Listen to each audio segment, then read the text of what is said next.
She was gathering sticks for the last fire she expected to ever build. 1 Kings 17:12, her own words, spoken to a stranger who had just asked her for bread. "I only have a handful of flour in a jar and a little olive oil in a jug.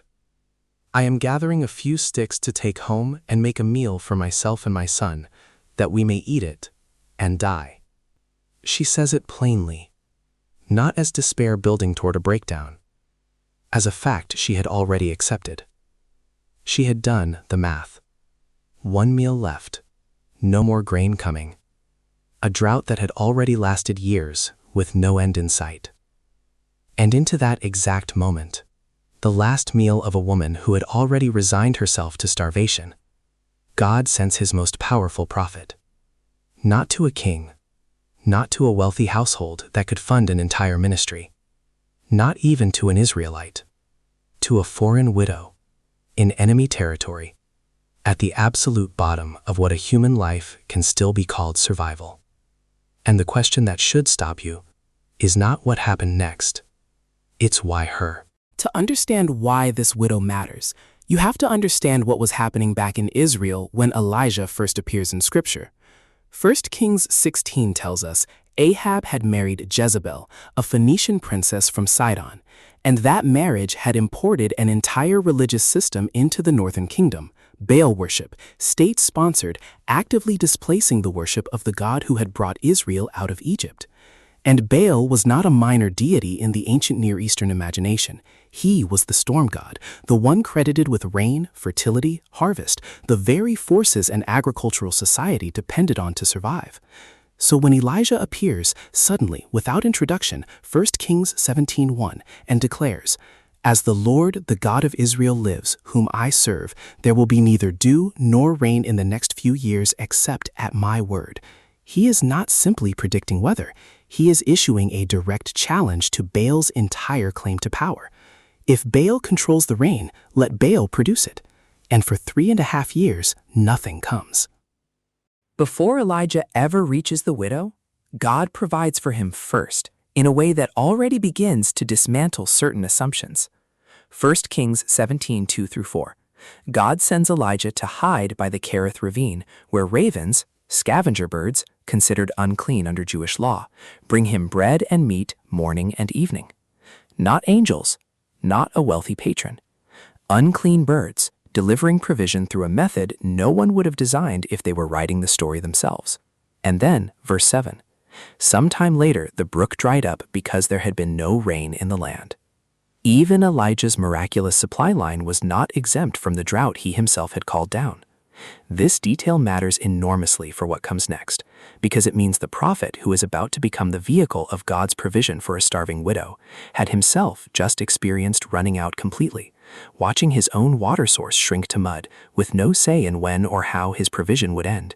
He was not approaching her from the position of abundance, lecturing scarcity from a place of comfort. He arrived at her town having just walked away from his own dried-up brook. Then the word of the Lord came to Elijah. "Go at once to Zarephath in the region of Sidon and stay there. I have directed a widow there to supply you with food." Zarephath, in the region of Sidon. Sidon was not neutral territory. It was Jezebel's home region, the exact geographic and cultural source of the Baal worship currently corrupting Israel, the homeland of the woman who would soon be actively hunting every prophet of the Lord she could find. God sends his prophet. During a drought, Elijah himself declared, during the exact conflict between the Lord and Baal, into the literal territory of Baal's most devoted patroness. This is not incidental geography. It is a deliberate, almost defiant statement. The God whose power Baal was claiming to rival was about to demonstrate his provision inside Baal's own claimed territory, through a woman who worshipped a foreign god, who had no covenant relationship with the God of Israel, who had every reason to view Elijah, if she recognized him at all, as an enemy prophet from a hostile nation. And almost nobody notices what this detail was quietly announcing centuries before anyone would fully understand its implications. So he went to Zarephath. When he came to the town gate, a widow was there gathering sticks. Notice the staging. not inside the town, not in a marketplace, a home, a place of comfort. At the gate, the threshold, the boundary, the place you cross when you're either entering or leaving everything familiar. Elijah, a foreign prophet, hunted by the region's own queen, having just walked away from his own dried-up water source, meets a widow who is at that exact moment gathering the literal last fuel for the literal last meal she expects to ever prepare. Two depleted people, at a threshold, in the middle of a famine neither of them caused. He asks her for water first, verse 10, a small request in a land where water itself had become nearly impossible to find. And as she goes to get it, he adds something that must have sounded to a starving woman almost cruel. And bring me, please, a piece of bread. Her answer, verse 12, is the one we already heard. I have nothing baked, only a handful of flour and a little oil. I am gathering sticks to make this last meal for myself and my son, that we may eat it and die. This is not a woman holding something back. This is a woman telling a stranger honestly that she has already reached the end. Elijah's response to her confession is where this story becomes genuinely uncomfortable and where almost every modern retelling softens something that deserves to be felt at full weight. 1 Kings 17:13. Don't be afraid, Elijah said. Go home and do as you have said. But first, make a small loaf of bread for me from what you have and bring it to me, and then make something for yourself and your son. First, for me. Before her son. Before herself. A starving prophet asking a starving mother to feed him before she feeds her own child with what she has already calculated is the very last food they will ever eat together. By any ordinary measure of decency, this request is monstrous. And yet Elijah attaches a promise to it. Verse 14. For this is what the Lord, the God of Israel, says, the jar of flour will not be used up, and the jug of oil will not run dry, until the day the Lord sends rain on the land. The promise does not ask her to trust a stranger's character. It asks her to trust a specific, falsifiable claim about what her jar would still contain the next time she reached into it. This is the exact structure of what real faith is being asked to do throughout Scripture. Not blind hope, but a specific bet on the character of the God making the promise, placed at the exact moment when every visible resource says the bet cannot possibly pay off. And 1 Kings 17:15 gives us her answer, in 6 words that carry more courage than most of Scripture's more celebrated acts of faith. She went away and did as Elijah had told her. She gave first, not because she had margin to spare, because a stranger asked her to trust something she could not verify until after she had already given what she believed was everything. So there was food every day for Elijah and for the woman and her family. For the jar of flour was not used up, and the jug of oil did not run dry, in keeping with the word of the Lord spoken by Elijah. Notice the structure of this miracle. It was not a single dramatic multiplication, the jar suddenly overflowing, filled to the brim once and for all. It was daily, sustained, requiring her to return to the same jar again and again, never given the security of abundance stockpiled in advance. This is not incidental to the story. It is in some ways the entire point. The widow was never given the kind of provision that would let her stop trusting. She was given exactly enough, exactly when she needed it, in a rhythm that kept her returning to the same posture of dependence every single day the drought continued.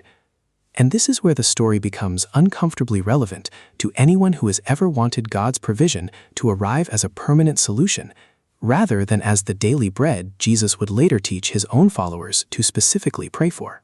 The story does not end with sustained provision. 1 Kings 17:17. Sometime later, the son of the woman who owned the house became ill.